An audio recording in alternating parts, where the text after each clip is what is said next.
বড় গাছের নিচে ছোট ছোট বাচ্চারা খেলা করছিল। আজ ওদের পুতুলের বিয়ে, বড্ড খুশি ওরা। কিন্তু হঠাৎ পুতুলের মালা বদল হতে পুতুল দুটো গায়ে। এ কি রে, পুতুল দুটো গেল কোথায়? অন্য রাস্তায় আমাদের ছোট্ট খুকু তার মায়ের সাথে বাড়ি ফিরছিল। আজ তারও বড়ই আনন্দের দিন, নতুন পুতুল কিনেছে বলে কথা। কিন্তু অর্ধেক রাস্তা যেতে তার পুতুলও ওঠা। মা, আমার পুতুল কোথায় গেল? সারা গ্রামে এই নিয়ে তো বিশাল হইচই পড়ে গেল। হঠাৎ হঠাৎ করে সবার পুতুল কেন উধাও হয়ে পড়ছে? ওদিকে ঘরের দাওয়ায় বসে নাতনির সঙ্গে গল্প করছিল পুটলি কুড়ি।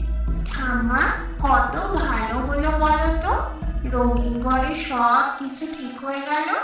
হ্যাঁ রে নাতনি, তুই ঠিকই বলেছিস। কথা বলতে বলতে বুলবুলি মানে পুটলি বুড়ির নাতনির চোখ পড়লো হঠাৎ কুমড়ো গাছের মাচার উপর। বেশ সুন্দর দেখতে একটা পুতুল পড়ে রয়েছে সেখানে। কি হলো রে নাতনি, কি দেখছিস অমন করে? দেখো ঠাম্মা, কি সুন্দর একটা পুতুল, কিন্তু এটা এখানে এলো কি করে? এই পুতুল তো আমার নয়, আমার তো শুধু ছেলে পুতুল আছে।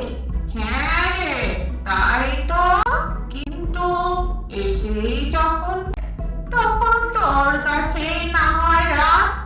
পুটলি বুড়ি ও বুলবুলি যখন কথা বলছিল তখন শালিক নামের একটি মেয়ে তাদের উঠোনে উপস্থিত হল।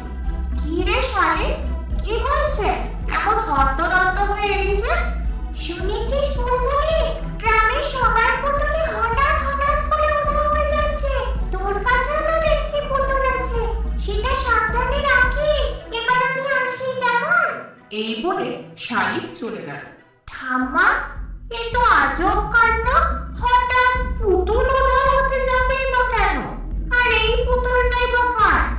হ্যাঁ রে নাতনি, ঠিক আছে, আগে ভেতরে চল, তারপর এই নিয়ে ভাবা যাবে।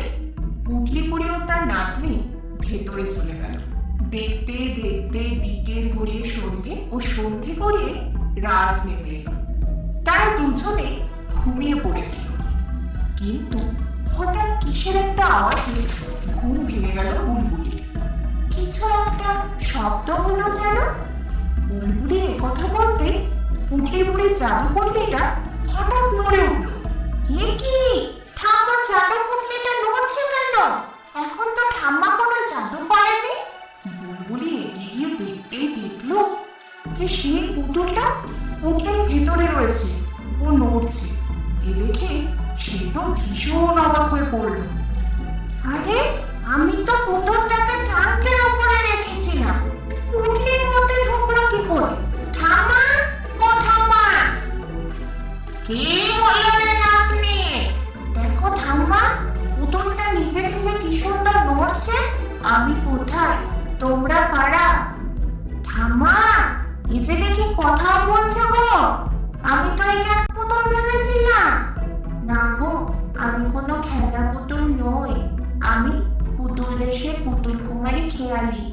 আমরা দেখতে পুতুলের মতন হলেও তোমাদেরই মতো কথা বলতে ও নড়তে চড়তে পারি। কিন্তু তুমি এখানে এলে কি করে? সবই ওই পরিভুটকোর জন্য হয়েছে।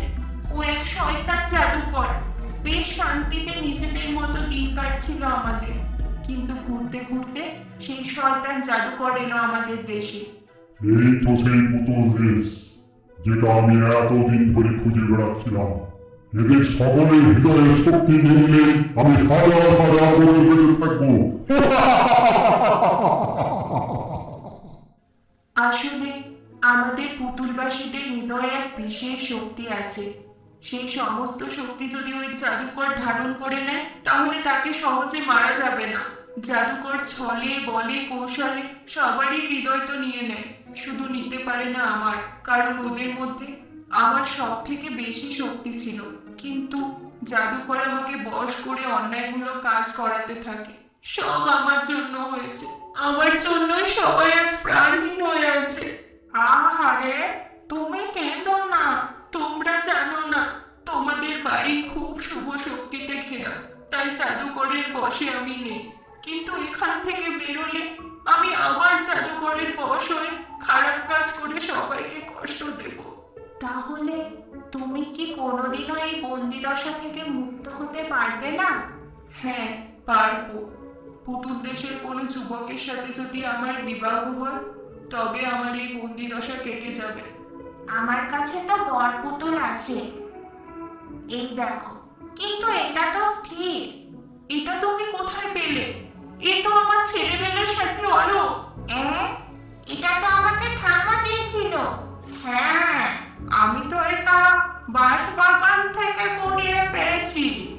তার মানে জাদুকর অলোকের শক্তিও হরণ করেছে, তাই সে প্রাণহীন। তাহলে উপায়? মাত্র উপায় জাদুকরের ওই জাদুদণ্ড। ওরই মধ্যে সমস্ত হৃদয়গুলো রয়েছে। কোনোভাবে সেগুলো জাদুদণ্ড থেকে বের করে দিলে সবার মধ্যে আবার প্রাণ সঞ্চার হয়ে যাবে। ওদিকে সেই দুষ্টু জাদুকর হন্যে হয়ে খেয়ালিকে খুঁজে চলেছিল। না না না না, আমাকে যে করে হোক খেয়ালকে খুঁজে বের করতেই হবে। পুরো গ্রামের সমস্ত পুতুল তো নিয়ে এলাম, কিন্তু খেয়ালকে তো পেলাম না। ওর হৃদয় শক্তি পেয়ে গেলেই আমাকে আর সহজে কেউ মারতে পারবে না, আর আজকেই হবে সেই দিন। খুঁজতে খুঁজতে জাদুকর এলো পুটলি বুড়ির বাড়ি। খেয়ালি, তোকে আমি অনেক বাজিয়ে রেখেছি, কিন্তু আর না, আজ আমি তোর হৃদয় শক্তি নিয়ে ছাড়বো। খবরদার, ওর যদি কোনো ক্ষতি করেছ তাহলে কিন্তু ভালো হবে না। এইটুকু একটা মেয়ে হয়ে তুই আমার সাথে লড়াই করবি? না, আমি লড়বো না। তো কে লড়বে? আমার ঠাম্মা। ঠাম্মা? তো ঠাম্মা আবার কি করবে? কিচ্ছু করতে পারবে না। তোর এত বড় সাহস!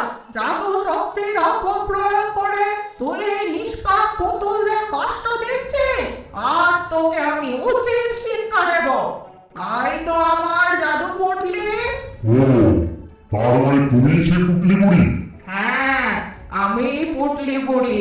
এবার দেখ তোর শাস্তি কি হয়। জাদু পুটলি, ভাঙত জাদুকরের ওই জাদুদণ্ড। সঙ্গে সঙ্গে পুটলি বুড়ির পুটলি থেকে এক বিশাল আলো ও বাতাস বেরিয়ে এসে জাদুকরের জাদুদণ্ডটা তুলে আছাড় মেরে ফেলে দিল।